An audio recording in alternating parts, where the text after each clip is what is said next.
Well, most Australians work hard and pay their fair share of taxes. But it's a different story for the top end of town. Some of the biggest companies, earning millions, sometimes billions, give little to nothing back. I got this image in my head. There's 3 execs walking into Sydney Airport, planes taken off in the background, they're carrying their wads of cash, their suitcases, cash hanging out of it. There's the ATO in this corner with a couple of thugs, beating up on an Australian business, looking for coins in his pocket. You got Albo and Chalmers sitting there reading the paper, waving goodbye. That's the Australian taxation system. We let them come, we let them take. We sit back and watch. Foreign companies, massive turnover, yet little or no tax paid. As the late great Kerry Packer once said, if you're not minimising your tax, what's wrong with you? Seems like Robin Hood in reverse. Take from the poor and give to the rich. As Australians, we've got to stop getting screwed by big companies and corporates and accountants. But a movement's underway to make big corporates pay their way. If we don't make a noise about these companies not paying tax, the bureaucracy, the government will just sit there and say it's not in the paper, I'm not going to fix it.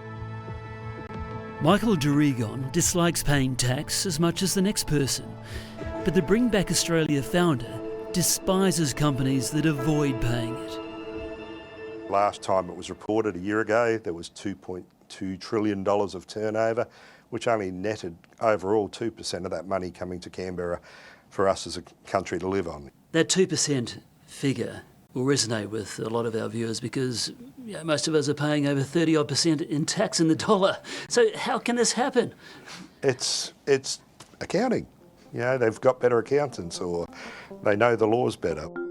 It's mind-boggling to think that just $68 billion was collected in tax from a turnover of $2.25 trillion from 2,459 companies, according to the latest ATO figures in 2021.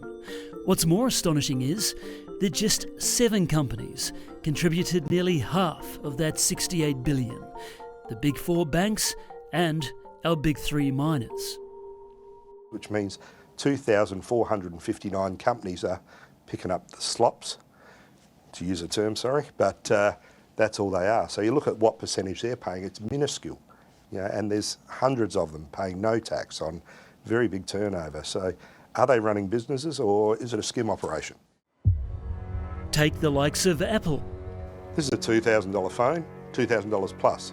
Of that, Apple makes $600-700 profit, and where they should pay probably $200 worth of tax, we're getting $40-45 if we're lucky.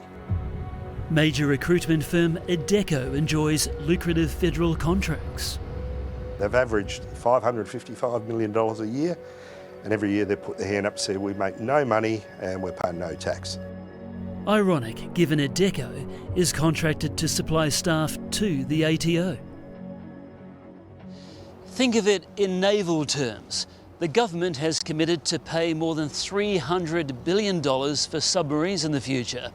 Now, critics say if companies paid their fair share of tax for just 1 year, then we could pay for those subs in cash. Better hospitals, improved schools, more infrastructure. Think about the possibilities. Instead, we're on course to be $1 trillion in debt. 3/4 of Australians consistently think that big business does not pay its fair share of tax. Emma Dawson should know. She's the director of Per Capita, a respected think tank which runs a nationally recognised tax survey every year. Big corporations paying very little, if any, tax on significant profits is not going to wash for long or for much longer with the Australian people during what is a really, really big cost of living crisis. So, what can we do about it? We've got to, as consumers, make sure that these companies do the right thing and almost boycott the ones that don't. Michael Dorigon says Australian-owned is just as important as Australian-made. The Bring Back Australia app helps shoppers identify product ownership through a flag system. And generally that third flag of who owns the brand is where the money's going to go. So if you're a consumer, you should buy and be looking for an Australian flag there, because there's a hell of a more chance that money's going to end up in our tax system and build your roads, build your schools, build your hospitals and all the things you need to survive and enjoy your life.